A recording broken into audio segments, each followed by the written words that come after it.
Students, hello students. Today we will continue the chapter conditional statement and looping in QBasic of class 7th.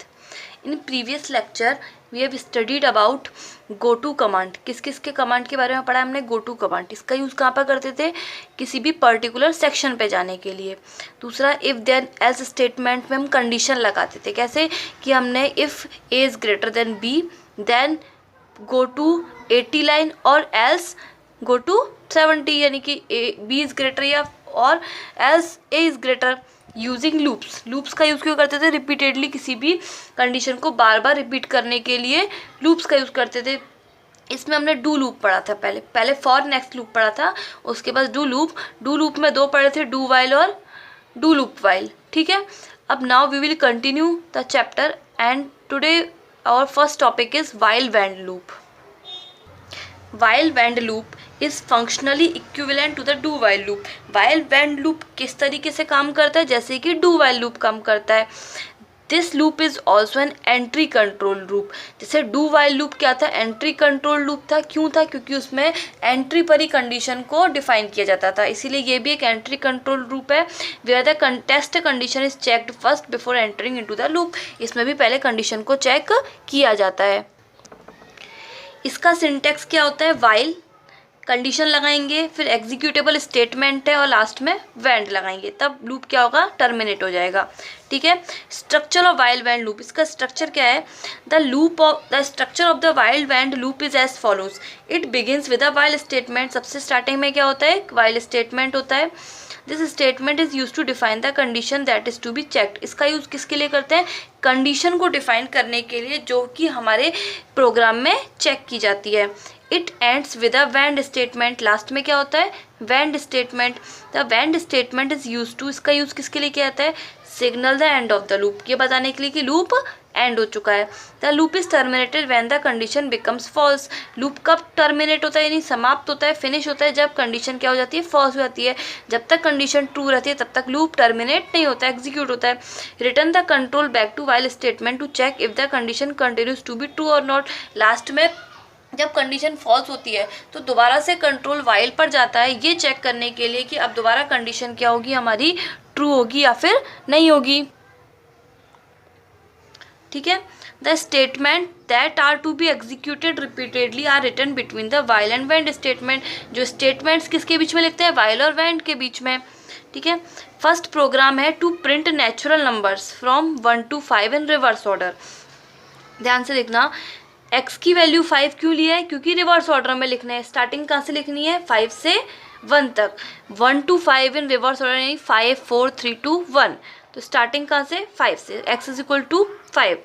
While condition लगाएंगे x is greater than equal to 1, यानी x की value 1 से लेकर कहाँ तक चलेगी? 5 तक चलेगी. प्रिंट करना है x. ये तो प्रिंट यही करना है. x is equal to x minus 1. ये क्यों लिखा है हमने? क्योंकि हमको सबसे पहले क्या प्रिंट करना है? 5. ये तो सबसे पहले क्या हो जाएगा? 5. फिर 5 - 1 करेंगे तभी तो 4 आएगा. समझ में आया? क्यों लगाया x - 1? क्योंकि हमको किसमें करना है? रिवर्स ऑर्डर में. और लास्ट में क्या लगाएंगे? Wend. Next example, program to print the following series up to 10 terms. ये सीरीज दी हुई जैसे अपने को 10 13 16 19. अब हमारे अकॉर्डिंग अपने को तो पता है कि क्या आएगा? 22. सब में 3 प्लस करते जा रहे हैं, लेकिन ये हमने क्या अपने अकॉर्डिंग देखा. उसी को प्रोग्राम में कैसे डिफाइन करेंगे? जैसे टर्म मानिए 10. कैसे? क्योंकि अपने को टर्म कितनी चाहिए? 10. काउंटिंग किससे स्टार्ट करेंगे? 1 से. 1 2 3 4 10 तक. समझ में आया? वाइल कंडीशन क्या लगा रहे हैं हम? Condition count less than equal to 10. Condition क्या लगा रहे हैं कि काउंटिंग कहाँ से जाएगी? लेस देन इक्वल टू 10 मतलब 1 से लेकर केवल 10 तक चलेंगे टर्म. क्योंकि हमारे को कंडीशन सबसे पहले क्या दी हुई है कि सीरीज़ चलानी है 10 टर्म तक की. सीरीज़ में हम ये तो बता देंगे कि टर्म में प्लस करते जाना है 3, लेकिन कब तक चलानी है? 10 तक. तो कंडीशन हमने क्या लगाई है? Count less than equal to 10. Print क्या करना है हमको? टर्म. क्योंकि 10 पहले प्रिंट हो जाएगा. 10 में 3 प्लस करेंगे, टर्म प्लस 3 13 प्रिंट हो जाएगा. Plus 3 16 plus 3 19. उसके बाद क्या हो जाएंगे? प्रिंट होंगे. लेकिन काउंट में काउंट +1 हमने क्यों किया है? क्योंकि सबसे पहले काउंट में 1 चल रहा है. समझ में आया? फिर क्या चल रहा है, 2 पे तो आना है ना, उसके लिए काउंट +1। इसमें 2 बार हमने क्यों लिखा, एक तो टर्म में प्लस हो रहा है 10 + 3 13 + 3, और दूसरा हमारी स्टेप भी बढ़ रही है ना, 1 + 1 + 1। समझ में आया, काउंटिंग भी बढ़नी है ना, 1 to 10 टर्म्स तक जाना है ना अपने को, इसलिए इसको भी हमने क्या किया है, दोबारा लिखा है। ओके, लास्ट में क्या लिखेंगे, व्हेन, लूप फिनिश होने पर। और ये कब तक चलेगी, जब तक कि हमारी कंडीशन फॉल्स नहीं होती। हमारी कंडीशन फॉल्स कब होगी, जब हमारी वैल्यू 10 के ऊपर यानी 11 पे चली जाएगी। ठीक है, next is nesting of loop. One loop can be placed within another loop. एक लूप एक दूसरे मतलब एक लूप के अंदर दूसरा लूप भी क्या हो सकता है, प्लेस किया जा सकता है। इसका क्या मतलब है, एक लूप के अंदर हम दूसरा लूप भी क्या करेंगे, एडजस्ट करेंगे, प्लेस करेंगे। There are several problems which require one loop to be placed within another loop. एक लूप के अंदर दूसरा लूप प्लेस करते समय बहुत सारी प्रॉब्लम्स आती हैं। ठीक है, बहुत सारी प्रॉब्लम्स ऐसी हैं जो हम कैसे सॉल्व करते हैं, एक साथ कई लूप्स को यूज़ करके। समझ में आया, जब एक साथ कई लूप्स चलते हैं तो उसको क्या बोलते हैं, नेस्टिंग ऑफ लूप्स। एक लूप के अंदर दूसरा लूप प्लेस करते हैं तो उसको क्या बोलते हैं हम, nesting of loop. When a loop is present inside another loop is called a nested loop. जो लूप जब लूप एक साथ एक लूप के अंदर दूसरा लूप आ जाता है तो उसको क्या बोलते हैं, नेस्टेड लूप। इस मेथड को क्या बोलते हैं, नेस्टिंग ऑफ लूप, और लूप्स को क्या बोलते हैं, nested loop. In the nested loop the inner loop must and before the outer loop. ये सबसे इंपॉर्टेंट लाइन है, इस पर स्टार लगा लो कि नेस्टेड लूप में क्या होता है, इनर लूप पहले एंड होता है और आउटर लूप बाद में एंड होता है। ये मैं एग्जांपल में बताऊंगी। नेस्टेड लूप में क्या होता है, इनर लूप पहले एंड होता है और आउटर लूप बाद में एंड होता है। The inner loop must and before the outer loop. Nested for next loop, पहले फॉर नेक्स्ट लूप का नेस्टिंग पढ़ते हैं। अब for next loop can be placed within another for next loop. One for next loop with in another is called a nested for next loop. एक for next loop में हम दूसरा for next loop भी क्या कर सकते हैं, place कर देते हैं।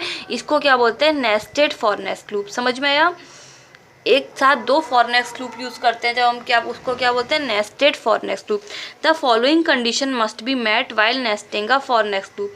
ऐसा करने के लिए निम्न कंडीशन हम जरूर अप्लाई करते हैं। पहली condition, each loop must have a different variable name as this counter. याद है ना, फॉर नेक्स्ट लूप में हम काउंटर वेरिएबल यूज़ करते हैं, तो दो फॉर नेक्स्ट लगा रहे तो दो काउंटर वेरिएबल यूज़ करेंगे। The next of the inner loop must appear before the next of the outer loop. इसका क्या मतलब है, इनर लूप का जो नेक्स्ट होगा वो पहले आएगा और आउटर लूप का बाद में आएगा। ये पहले भी बताइए कि पहले इनर लूप को एंड करते हैं फिर बाद में आउटर लूप को एंड करते हैं। एग्जाम्पल पढ़ो, simple nested for next program. देखो, for i is equals to 1 to 4, हमने क्या माना है, पहले i क्या माना है, 1 to 4, पहला फॉर लूप है।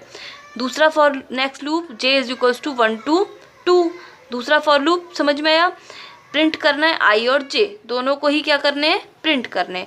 नेक्स्ट, पहले क्या प्रिंट नेक्स्ट करेंगे हम j और नेक्स्ट क्या करेंगे लास्ट में i। समझ में आया। Output in the first round में क्या होगा, i इज इक्वल्स टू 1 होगा। ठीक है, फिर next statement j gets the value 1। First round में पहले i को मिलेगी वैल्यू 1, फिर नेक्स्ट स्टेटमेंट j को मिलेगी value 1। The values of i and j that is 1 and 1 1 are displayed. समझ में आया, पहले i को 1 मिली, j को भी 1 मिली, दोनों क्या हो गए, 1 1 डिस्प्ले हो गए। Again the value of i and j that is 1 and 2 are displayed.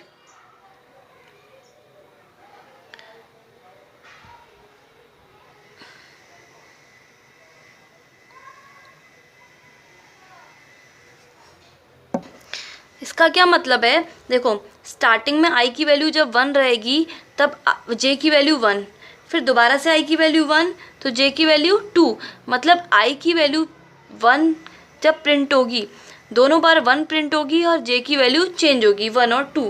समझ में आया। ऐसे ही i की वैल्यू जब दोबारा 2 होगी, दोनों बार 2 तो j की वैल्यू 1 और 2 प्रिंट होगी। i की वैल्यू 3 और 3 और j की वैल्यू 1 और 2, i की वैल्यू 4 और 4 और j की वैल्यू 1 और 2। The final output on this program will B.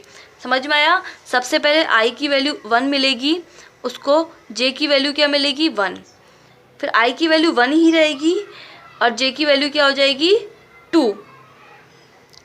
ठीक है, क्योंकि क्या हो रहा है, इनर जो प्रोग्राम है वो पहले, इनर जो लूप है वो पहले क्या हो रहा है, एंड हो रहा है। समझ में आया?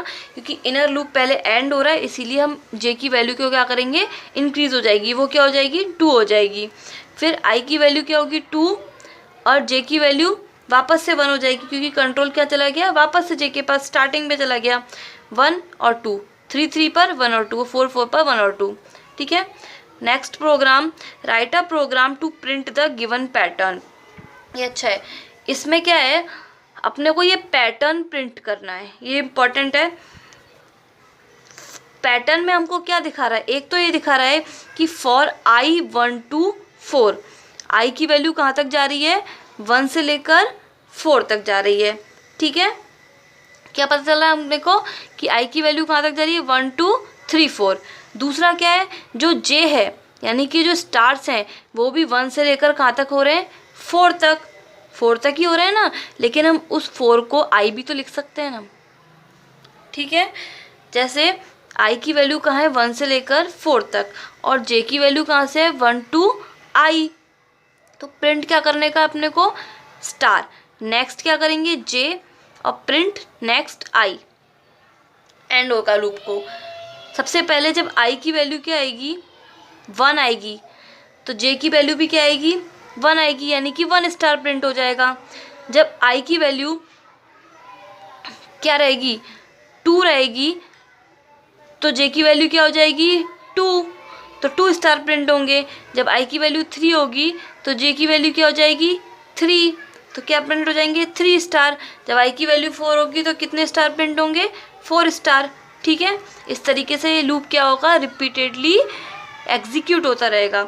इन this program a print statement is given after the inner loop to move the cursor to the next line for next display of output. और एक इम्पॉर्टेंट बात क्या दिया है, ये जो दोबारा से प्रिंट दिया गया है, ये क्यों दिया गया है, क्योंकि अपने को क्या करनी है, इसमें लाइन चेंज करनी है। ठीक है, क्योंकि जैसे देखो ये आई की वैल्यू जब 1 थी तो जे की वैल्यू 1, यानी कि क्या हो गया, स्टार प्रिंट हो गया, क्योंकि अपने को इनर लूप एग्जीक्यूट हो रहा है। स्टार क्यों प्रिंट हुआ, क्योंकि हमने इनर लूप को पहले एंड किया है। फिर अपने को दोबारा से क्या जाना चाहिए, कंट्रोल वापस से आई के पास जाना है ना, तभी तो दूसरे दो स्टार प्रिंट होंगे, क्योंकि हमने यहाँ पे क्या लिखा है, आई लिखा है। दोबारा से कंट्रोल आई के पास जाना है, इसीलिए हमने क्या लिखा है, ये वाला प्रिंट दोबारा लिखा है। ठीक है, फिर लास्ट में क्या हो जाएगा, लूप एंड हो जाएगा। Okay, next topic is nested while wend loop. जैसे फॉर नेक्स्ट लूप को नेस्ट किया था, ऐसे ही किसको करेंगे हम, नेस्ट किसको करेंगे, वाइल वेंड लूप को। Like the for next loop, while wend loop can be nested, इनको भी हम नेस्ट कर सकते हैं। While nesting while wend loop you must ensure that each wend matches the most recent while. इसमें क्या याद रखना है कि हर एक वेंड अलग अलग वाइल से क्या होना चाहिए, मैच करना चाहिए, मतलब हर एक वाइल का अलग वेंड होना चाहिए। जैसे कि फॉर नेक्स्ट में था, फॉर का अलग नेक्स्ट था, दूसरे फॉर का भी अलग नेक्स्ट था, दोनों लूप अलग अलग डिफाइन किए गए थे। इसमें भी वाइल वेंड में दोनों ही लूप अलग अलग डिफाइन किए जाएंगे। प्रोग्राम दिया गया है to print the following pattern, यही पैटर्न है, उसको हमने फॉर नेक्स्ट के अकॉर्डिंग प्रिंट किया था और इसको वाइल वेंड के अकॉर्डिंग। ध्यान से देखना, उसमें भी लिखा था I is equals to 1, J is equals to 1। ठीक है, कंडीशन आई की क्या लगाई है, less than equal to 4, J की लगाई है less than equal to I. Same condition उसमें फॉर के अकॉर्डिंग लगाई गई थी, इसमें फॉर में 1 2 लगाते हैं, इसमें लगाते हैं लेस देन इक्वल टू, बस सेम कंडीशन है। प्रिंट करना है star, J is equals to J plus 1। पहले हम कौन सा एंड करेंगे, इनर लूप, फिर प्रिंट क्यों लगाया हमने, दोबारा से कंट्रोल आई पर पहुंचने के लिए, और I is equals to I to 1 wend last में। दोबारा से देखो, स्टार्ट क्या करेंगे, आई की वैल्यू आएगी 1, ठीक है, आई की वैल्यू कहाँ आएगी 1, तो जे की वैल्यू भी क्या आएगी 1, यानी कि क्या होगा, एक स्टार प्रिंट हो जाएगा। ठीक है, अब जे की वैल्यू क्या होगी 2, यानी कि अपने को कितने स्टार प्रिंट करने हैं 2, और आई की वैल्यू भी क्या हो जाएगी 2, इसका मतलब अपने को कहाँ जाना है, सेकेंड लाइन पे जाना है। जे की वैल्यू 3 होगी और आई की वैल्यू भी 3 हो जाएगी, जे की वैल्यू 4 और आई की वैल्यू भी 4। इसी तरह से हमारा लूप क्या हो जाएगा, एग्जीक्यूट हो जाएगा। लूप क्या हो जाएगा, फिर जब आई की और जे की वैल्यू दोनों क्या हो जाएंगी 5, तब लूप टर्मिनेट हो जाएगा, क्योंकि हमने ऐसी कंडीशन लगाई ही नहीं है। एक इम्पॉर्टेंट बात है, while using loops you should avoid using expression in the loop that can be calculated outside the loop. For example program A and B here given same output. इसका क्या मतलब है, देखो ये जो प्रोग्राम ए है, input A input B, input A input B दोनों में सेम है। इसमें क्या डिफरेंस है, ये जो हमने एक्सप्रेशन यूज़ किया है इसको क्या बोलते हैं, मैथमेटिकल एक्सप्रेशन। इसमें तो इन्होंने लूप के अंदर किया है, ठीक है, इनसाइड द लूप, लेकिन ये क्या है, रॉन्ग है। हम कभी भी एक्सप्रेशन को लूप के अंदर नहीं करते, इसको हमेशा लूप के आउटसाइड में डिफाइन कर देते हैं।